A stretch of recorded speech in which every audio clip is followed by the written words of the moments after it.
Is Texas the best team in the country? I'm not sure, but through 5 weeks, there is not a team that has a more impressive resume than the Texas Longhorns. You are Locked On Longhorns, your daily podcast on the Texas Longhorns. Part of the Locked On Podcast Network, your team every day.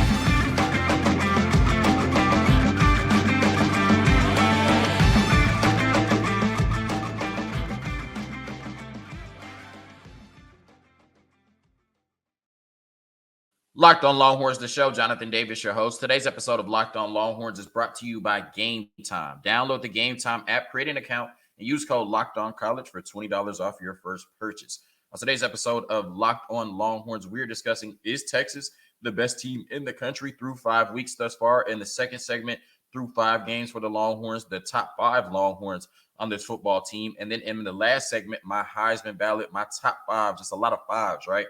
My top 5 Heisman candidates thus far through the season. All of that and more on today's episode of Locked On Longhorns, part of the Locked On Podcast Network, your team every day. It's a huge week for the Texas Longhorns, a huge week for the Oklahoma Sooners, a huge week one last time for the Big 12, and a huge week for college football. Maybe a game with some playoff implications, one of the biggest games of the year, one of the greatest rivalries of all time. So it should be a fun Red River shootout, but we got to get there. We got to go through the work week and all of that, and we're patiently waiting until Saturday. Thankfully, the game is at 11 a.m., so when you wake up on Saturday, you'll be close to game time, no matter what time you wake up, right?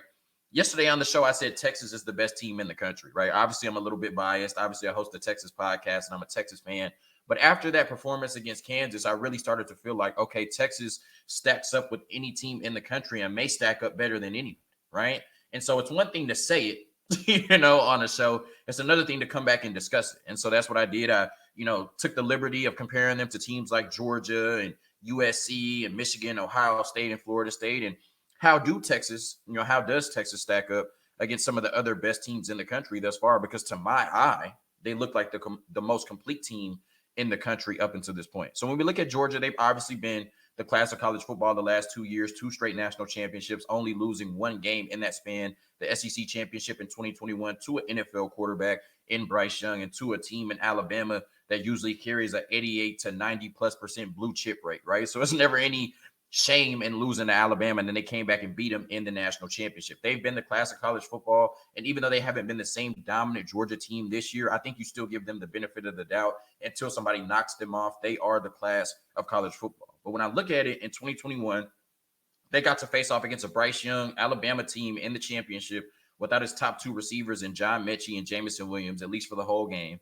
And then last year, C.J. Stroud and Ohio State should have pulled off the upset, but the kicker misses a chip shot. And then they get to face off against TCU, who just didn't have the athletes to be on the field with them at all in the national championship and run through them. So obviously they've been dominant. They've won 2 straight national championships, but they've had opportunities to fall off in the last 2 years, and other teams just didn't take advantage. This year really feels like Georgia has some chinks in the armor, and they haven't lost yet, but they've, had some questionable performances. And when they start to face some better teams on the schedule, or if they face a team like Texas, Kirby Smart and this team could get exposed. So when you look at it, they beat UT Martin 48-7. They beat Ball State 45-3. Neither one of those wins are impressive, but they took care of business, went out and beat up on some really bad teams. South Carolina was their first Power 5 experience of the season. They only won that game 24-14, right? I know Spencer Rattler steps up in some of the bigger games. South Carolina has been a team that could give some teams trouble over the last few years, but that's still a team that Georgia should handle pretty easily. And they were down 14-3 at halftime to South Carolina. It took a valiant effort in the second half to win that game. Then you come back against UAB, Trent Dilfer squad, right? And you win 49-21. And obviously, you don't want to poo-poo winning by 28 points, but that game necessarily wasn't impressive either, right? That was a 28-14 game, really kind of late in it before Georgia took off, and then UAB scored the last touchdown, right? That 2021 Georgia team might have held UAB to 21 yards, not 21 points, right? And then you come back this weekend against Auburn, you only win that game 27-20 in Hugh Freeze's first year, a game that was tied at 20 apiece with 6 minutes left in the fourth quarter, right? So Georgia has played 2 Power 5 opponents this year, and they've either been down or tied with them late in the second half, right? That is a concern for a team that many people are saying had the opportunity to three-peat coming into the year, right? And when you look at the tail of the tape Georgia is averaging 38.6 points per game over Texas, who is averaging 36. Texas has obviously had the tougher opponents thus far. Texas allowing only 12.8. Georgia at 13. They're deadlocked there. Georgia total offense has the edge by 3 yards per game, and then Georgia total defense has the edge by 3 yards per game. So if you look at the tail of the tape, these teams are evenly matched, but I think Texas has had the tougher schedule thus far. I think Texas has navigated through their schedule better than Georgia has, and if they played in a neutral site today, I think Steve Sarkisian and company get the victory over Kirby Smart and his team. So Georgia has still been really good. They're still a force in college football, no doubt, but this is not the 2021 or 2022 Georgia team, and Texas certainly has an opportunity to knock them off. Now I want to talk about the Michigan Wolverines, and if you want to make the argument that Michigan is the best team in the country, I have no problem with that. They've been very impressive. They haven't had the schedule that Texas has had thus far, but they've navigated through their schedule about as, flawlessly as you can, right? So when you look at it, they beat East Carolina 30-3. They beat UNLV 35-7. Shout out Brennan Marion, right? They beat Bowling Green 31-6. They beat Rutgers 31-7, and then they beat Nebraska 45-7. Now, when you look at that schedule, no team on there jumps off the page, right? Those are all bad teams. But you can only play who's on your schedule, and Georgia, like Michigan, has a pretty cake one, right? And the last 2 years, they've been in the college football playoffs, so you give them the benefit of the doubt and say they should be the number 2 team in the country until somebody knocks them off. Now, they've had some, kind of questionable or embarrassing losses to TCU and Georgia the last 2 years in the playoffs. I think this could be the year that they possibly can make some noise. J.J. McCarthy, a really young, talented quarterback, 5-star out of Illinois, I believe. 1,188 total yards and 11 touchdowns up until this point, and he really hasn't played deep into games, right? So he's done, the majority of his damage in the first 3 quarters because they've beaten everybody by 24-plus points. And then, they have the two-headed monster of Blake Corum and Donovan Edwards at running back, who have combined for 700 total yards and 9 touchdowns through 5 games. So Michigan has been dominant, especially on the defensive end, right? Texas has had the better schedule, but Michigan has been equally as dominant as Texas has through 5 games. And when you look at the tail of the tape, Texas has been a little bit better offensively against tougher opponents, 36 points per game to 34.4. Texas is averaging 12.8 points a game allowed to their opponents. Michigan only giving up 6 points a game. That is elite through 5 weeks. Texas averaging 478 yards on offense to Michigan's 411. Michigan allowing 245 yards on defense to Texas's 290. So I think that Texas has been a little bit more impressive than Michigan thus far and has had a tougher schedule, but Michigan certainly has looked like possibly the second best team in the country. And if they faced off in a neutral site, hopefully in the playoffs, that game would certainly be a dogfight. Jim Harbaugh has a championship level team this year in 2023. Now I want to talk about Ohio State, who did make the college football playoff last year. And like I said, was a missed chip shot away from possibly winning the national championship, because I think Ohio State beats TCU as well. And this just isn't the same team without CJ Stroud and some of those talented players we're used to seeing up there in Columbus, right? They beat Indiana 23-3. CJ Stroud team would have probably beat them 45-3. Youngstown State 35-7. Took care of business there. Western Kentucky, 63-10, came back with the offensive explosion. Then you had that really good game with Notre Dame, 17-14. But that game felt more like Notre Dame lost than Ohio State win, right? I mean, Notre Dame, the last 2 plays of the game, the 2 biggest plays of their season, had 10 players on the field on defense. That's just inexcusable, right? So I can't even give Ohio State huge credit for that win, because it felt like Notre Dame lost it, right? And then you had that 4th and 1 earlier in the game where they ran a jet sweep to Amika Ibuka. Like where's the play calling?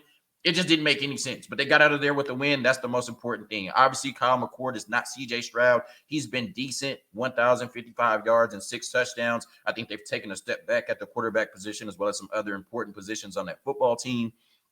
When you look at the tail of the tape, Texas is averaging 36 points a game to Ohio State's 34.5. Texas is allowing 12.8 points per game, to Ohio State's 8.5 allowing. So they've been better defensively. Texas is averaging 478 yards to their 447.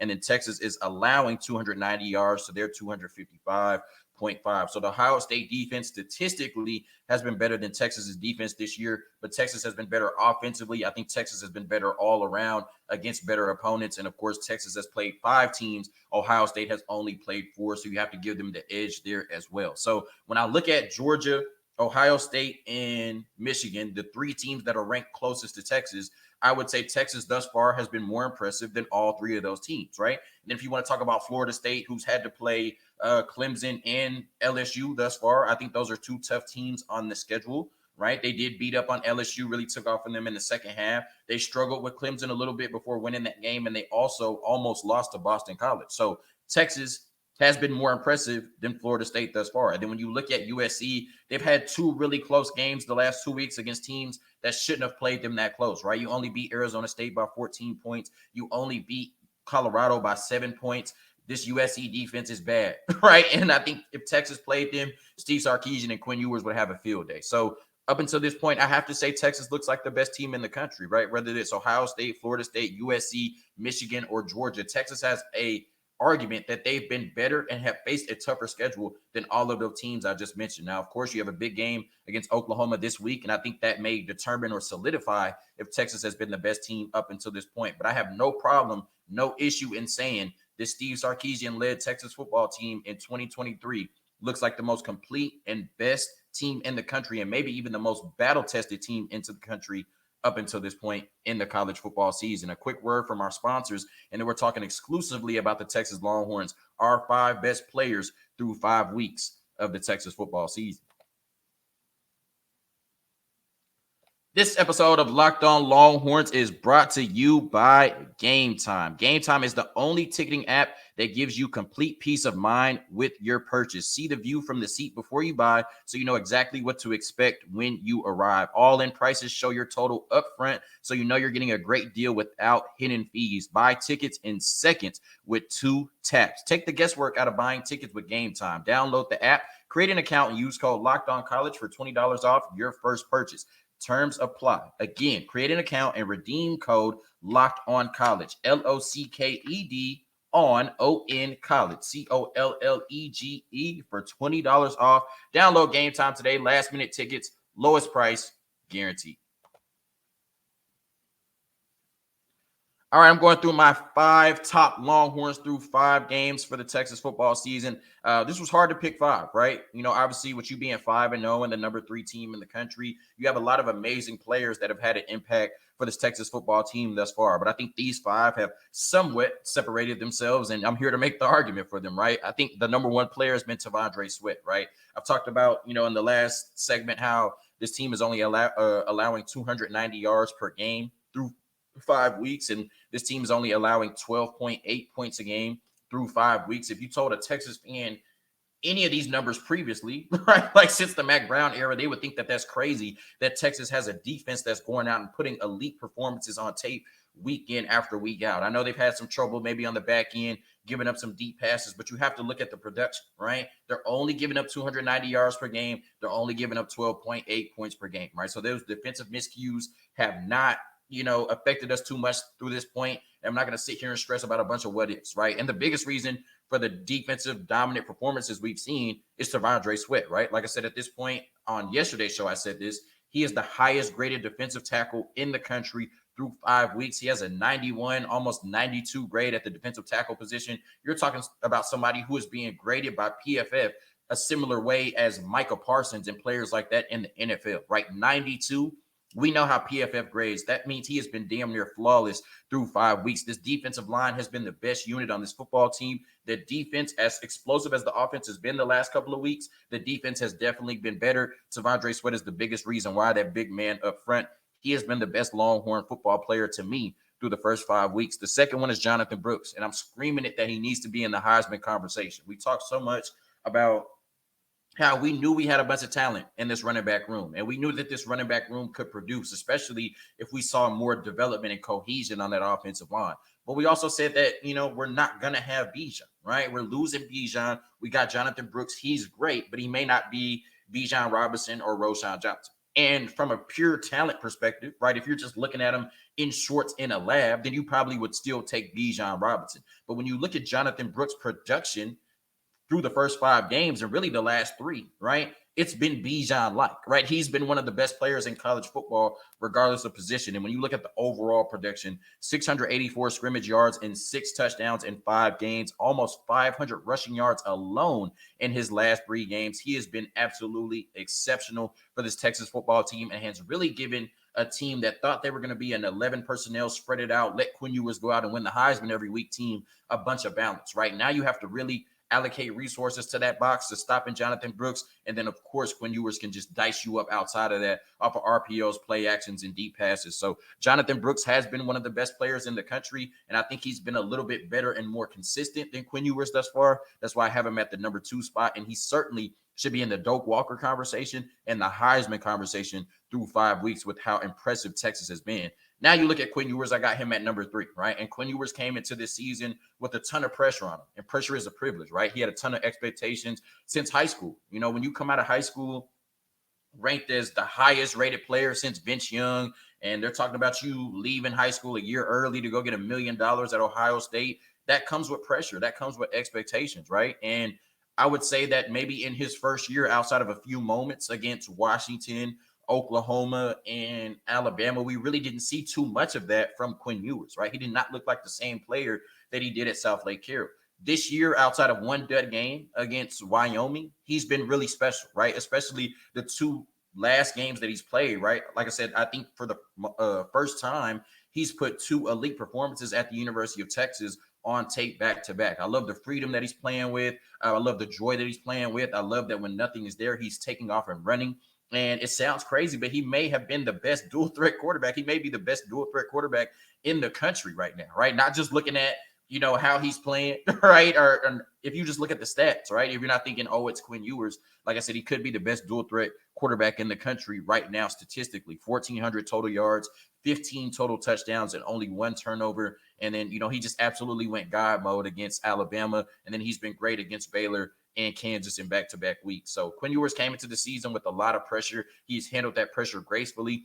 And we said all of the pieces were around Quinn Ewers. If Steve Sarkisian could show up this year and Quinn Ewers could show up this year, this could be a dangerous football team. Both of those things have happened, and Texas looks like a true national championship contender because of it. Quinn Ewers has been special at the quarterback position with his arm and with his legs through 5 weeks. Byron Murphy, I'm going back to the defensive line, going back to defensive tackle next to Tavondre Sweat. He's been dominant thus far as well. 14 total tackles. Obviously, as a defensive tackle, your job is to help other people get tackles, so those numbers aren't gaudy. But 2.5 sacks through 5 weeks at that position is really good, right? He is somebody who can be dominant in the run game and in the passing game. And don't forget, he has a receiving touchdown to his name up until this point, looking like MVP level JJ Watt, right? In 2014, right? Where he was sacking everybody and catching touchdowns. Byron Murphy has been amazing. He might be the best fullback on the team too. So got to put him as the number 4 player. He's been special. And then I want to give credit to Xavier Worthy, right? I know Xavier Worthy doesn't have necessarily gaudy stats up until this point. 26 catches for 345 yards and 3 touchdowns. I know he dropped a touchdown against Bama. That would add a little bit to that and make it seem a little bit more impressive. But I just love the attitude he's come into playing with this year. You know, last year was a down year, and it felt like he was pouting a little bit. Of course, he had a broken hand, but it just felt like he was kind of checked out. Checked out. It didn't feel like he was 100% in with both feet entrenched into this program. Now you see that, right? He's showing up as a leader. He's showing up as a playmaker, and the effort is night and day compared to what we saw last year. And I think he's doing a really good job of taking the coverage that he's getting in stride and allowing other players around him to make opportunities off of that for themselves, right? Last week, we saw A.D. Mitchell go for 41 yards. The week before that, we saw J.T. Sanders go for 100 yards. So even though Xavier Worthy hasn't had that huge breakout game just yet, he's done a really good job of taking coverage away from his teammates and allowing them to shine next to Xavier Worthy. And I think his stats, his big games, his dominant performances will come as the season goes along. So Xavier Worthy had a down year by his standards and his talent level. He said he needed to come back this year more focused, more mature, with a better understanding of the game and more respect for the game, I feel like. And he's done that. And now he's one of the leaders on this Texas football team. And you see how far that has taken them through 5 weeks. So, like I said, Xavier Worthy doesn't have the gaudy stats, but he's gone out there each week and played like a leader in that wide receiver room, and he's helped everybody on this team with the coverage he draws, and he's helped Quinn Ewers, giving him some easier one-on-one opportunities if they're trying to bracket and take away Xavier Worthy with that double coverage. So those are my top 5 Longhorns this week through 5 games. You can let me know if you agree or disagree in the comments. T'Vondre Sweat, Jonathan Brooks, Quinn Ewers, Byron Murphy, and Xavier Worthy. A quick word from our sponsors, and then we're doing our top 5 Heisman candidates to get out of Tuesday's episode of Locked On Longhorns.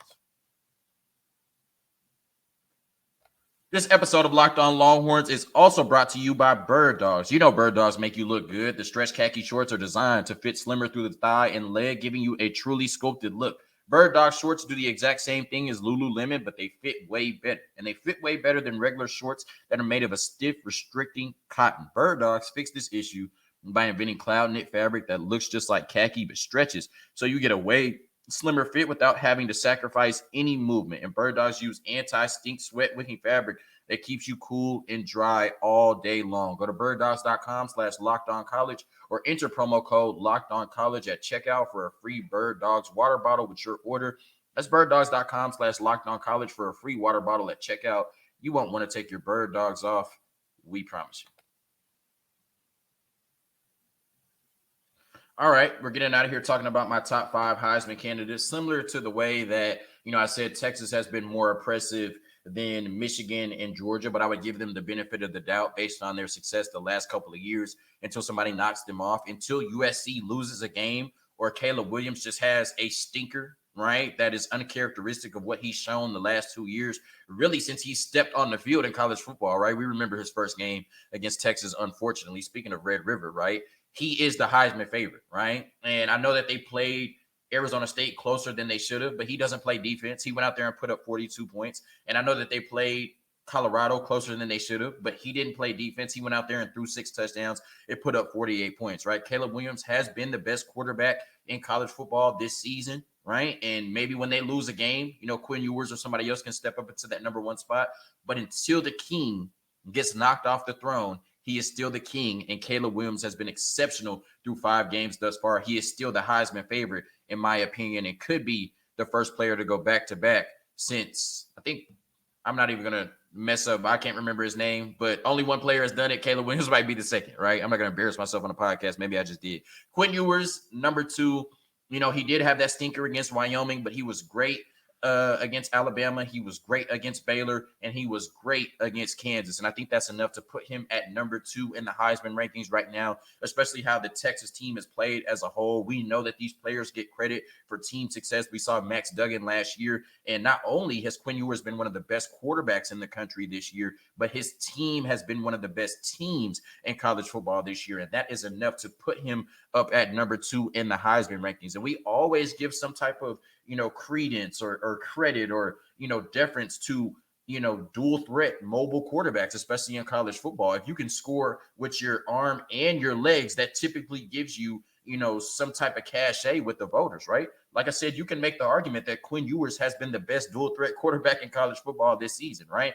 Take the look away, close your eyes, just look at the stats. He's been one of the best, if not the best dual threat quarterback in college football this season.